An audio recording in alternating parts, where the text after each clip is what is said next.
kumanaan ka tirsan taageerayaasha urur siyaasadeedka wadani ayaa saaka si ballaaran oo ay wadi ku dheehan tahay isugu soo baxay barxadda dawaaradda magaalada Ceergabo halkaas oo ay ku soo bandhigeen xoogga taageero ay ku dhexleeyihiin shacbiga magaalada Ceergabo waxaana taageerayaasha fagaarahaasi la yimaadeen boodhar dhaadheer oo ay ku xardhan yihiin suuradaha iyo sawirrada musharaxiintooda calanka liimiga ee ururka wadani iyo calanka jamhuuriyadda Soomaaliland taasoo fagaarahana ka dhigtay mid ishii aragtaa ay jeclaysanayso taageerayaasha ururka wadani oo isaga kala yimi xarumaha iyo xafiisyada musharaxiinta ururka wadani ee magaalada Ceergabo ayaa fagaarahaasi soo buux dhaafiyay oo u shicirka loo tuuraana aanay dhulka ku dhacaynin taasoo muujinaysa cududda iyo awoodda ururka wadani uu ku dhexleeyahay degmada Ceergabo waxaana ugu horreynba halkaasi taageerayaashiisa kala hadlay gudoomiyaha ururka wadani ee gobolka Sanaag Maxamed Jaamac Daaday oo taageerayaashiisa uga mahad celiyay awoodda taageero ee ay fagaarahaasi ku soo bandhigeen waxaana gudoomiyuhu inta raaciyay maanta ururkoodu ay banaanbaxoodan ku soo gunaanadayaan iyagoo dhowraya anshaxa iyo habsamiin socodka dhultuska ololayaasha doorashooyinka dalka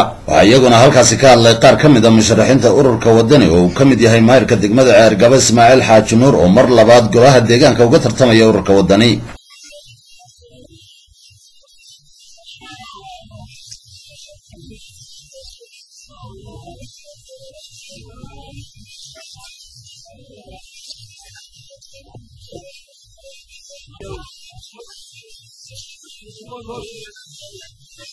waxa isaguna taageerayaasha ururka wadani halkaasi kala hadlay musharaxa da'da yar Maxamuud Warsame Jaamac